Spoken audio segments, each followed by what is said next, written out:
வணக்கம். சிறகடிக்க ஆசை சீரியலில் மனோஜ் ரோகிணி வாங்கியிருக்கிற கடைக்கு விஜயாவோட பேர் வச்சு விஜயாவோட கையாலே ரிப்பன் கட் பண்ணி எல்லோரும் உள்ளே வராங்க.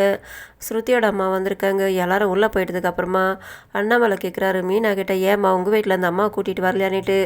அவர் அங்கே கேட்டுக்கிட்டு இருக்காரு. அந்த நேரத்தில் விஜயா சொல்கிறாங்க, அவங்க வந்து இங்கே என்ன பண்ண போகிறாங்க, வரது கூட வேஸ்ட்டு. இங்கே ஸ்ருதியோட அம்மா வந்தாக்கா பெருசாக வியாபாரம் பண்ணுவாங்க. அவங்க வந்து என்ன பண்ண போகிறாங்க, கூப்பிடலனா கூட அவங்க வருவாங்க தானு சொல்கிறாங்க. இதுக்காக தான் மாமா அவங்க வந்து இங்கே அசிங்கப்படுறது வேணான்னுட்டு நான் அவங்கள கூப்பிடலன்னு சொல்கிறாங்க. அதுக்கப்புறமா எல்லாரும் உள்ளே வராங்க. ரோஹிணி வந்துட்டு விளக்கு கொளுத்துறாங்க. மனோஜ் வந்துட்டு அங்கே கவுண்டரில் உட்கார சொல்கிறாங்க. அவரும் வந்து உட்காராரு. எல்லாருமே கை தட்டுறாங்க. அந்த இடத்துல அந்த கடை ஓனர் வந்துட்டு சாவியும் அந்த கடையோட பேப்பரும் கொடுத்துட்டு அதை விஜயா வாங்கிக்கிறாங்க. அவங்க வாங்கி மனோஜ்கிட்ட கொடுக்குறாங்க. அதுக்கப்புறம் அவர் அங்கே இருக்கிறவங்களாம் கூப்பிட்டு அறிமுகப்படுத்தி வைக்கிறார். இதுக்கு மேலே இவர் தான் அவங்களோட முதலாளி. இவங்ககிட்ட எங்ககிட்ட நீங்கள் எப்படி இருந்தீங்க அதே மாதிரி இருந்து வேலை செய்யுங்கன்ட்டு அவர் இவங்ககிட்டலாம் சொல்லிவிட்டு முத்துக்கிட்ட சொல்லிவிட்டு அவர் கிளம்பிடுறாரு. ஸ்ருதியோட அம்மா வந்துட்டு ஏசி பார்க்குறாங்க. ஏசி பார்த்துட்டு இது 1,50,000 ரூபாவுன்ட்டு மனோஜ் சொல்கிறாரு. பரவாயில்ல நான் வாங்கிக்கிறேன்னுட்டு. இதே நேரத்தில் மீனா மிக்ஸி பார்த்துக்கிட்டு இருக்காங்க. மீனா மிக்ஸி எடுத்துகிட்டு வராங்க. அந்த இடத்துல அவங்க மாமியார் உட்காந்துக்கிட்டு இருக்காங்க. இதை வாங்குறதுக்கு தான் இங்கே வந்தியான்னுட்டு. ஆனால் ஸ்ருதியோட அம்மா பெருசாக வியாபாரம் பண்ணுறதுக்கு வந்திருக்காங்கன்னுட்டு அதுக்கு பாட்டி கேட்குறாங்க, நம்ம பொருள் வாங்க வந்திருக்கோன்னு பாரு, உனக்கு பெருசாக இருக்கிறவங்க மட்டும்தான் கண்ணுக்கு தெரிவாங்களா, ஏன் இதெல்லாம் வாங்குறதெல்லாம் உனக்கு கண்ணுக்கு தெரியலையானும் போது அந்த நேரத்தில் ஸ்ருதியோ நான் ஏர் ட்ரையர் வாங்கியிருக்கேன்ட்டு அவங்கள இடத்துல வந்து நிற்கிறாங்க. இந்த இடத்துல முதல்ல வந்துட்டு ஸ்ருதியோட அம்மா வந்துட்டு அவங்க வியாபாரம் பண்ணுறாங்க. அவங்க கையில் கேஷாக கொடுத்து 1,50,000 ரூபாய்க்கு ஏசி வாங்குறாங்க. அவர் சந்தோஷமாக வாங்கி பணத்தை கல்லாவில் போடுறாரு. இதை பார்த்து சந்தோஷப்படுறாங்க விஜயா. அதுக்கப்புறமா அவங்க அவ்வளோ பெருசாக வாங்குறாங்க. அவங்களால முடிஞ்சது அவங்க வாங்குறாங்க. உன்னால் முடிஞ்சது நீ வீட்டுக்கு தேவை வந்து வாங்கியிருக்க வாமா, அதெல்லாம் நீ பெருசாக எடுத்துக்காதன்ட்டு அண்ணாமலையும் பாட்டியும் மீனாவை சமாதானப்படுத்தி கூட்டிகிட்டு வராங்க. பாட்டி சொல்கிறாங்க, மீனா மிக்ஸி வாங்கியிருக்கா அது பில்லு போடுன்னுட்டு. அந்த இடத்துல அப்போ அவர் சொல்கிறாரு, ஸ்ருதி முதல்ல வியாபாரம் பண்ணணுன்ட்டு, ஏன் இவ கூட தான் வாங்கியிருக்கா, முதல்ல இவக்கிட்ட வாங்கடா, மீனா நல்ல பொண்ணு, அவள் பணம் கொடுத்தாலாக்கா அவள் கைராசி மண்ணு கூட பொண்ணாக மாறும்ன்ட்டு வாங்கலாம் சொன்னோன்னு அவர் தயங்குறாரு. அப்போ நீ பாட்டிக்கிட்ட பணம் வாங்குவேன்ட்டு முத்து கேட்குறாரு.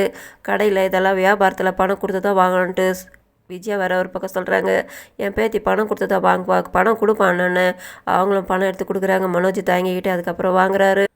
பாட்டி விஜயாவை கூட்டிகிட்டு வந்து திட்டுறாங்க. என்ன உனக்கு என்னை பற்றி மறந்து போச்சா, எதுக்காக நீ எப்போ பாரு மீனாவை அசிங்கப்படுத்தி அவமானப்படுத்திக்கிட்டு இருக்க, ஸ்ருதியோட அம்மாவை கூப்பிட்டியா இவங்க அம்மாவை கூப்பிட்டியான்னு கேட்டவொடனே அவங்க வந்துட்டு பெருசாக வியாபாரம் பண்ணுவாங்கன்ட்டு, பெருசாக வியாபாரம் பண்ணுறவங்க மட்டும்தான் உனக்கு கண்ணுக்கு தெரிவாங்களா, அப்போ அவங்க வீட்டில் என்ன தங்கமும் வயிறுமும் கொட்டி கிடக்குதான்னு கேட்குறாங்க. அதுக்காக நீ இப்படியெல்லாம் பப்ளிக்கில் கூட்டியிருந்தா அவமானப்படுத்தி அசிங்கப்படுத்துவியா, உனக்கு என்னை பற்றி தெரியாதா, அதுக்கப்புறம் வந்து வச்சுக்கிறேன்ட்டு அவங்க இவங்கள திட்டிட்டு போகிறாங்க.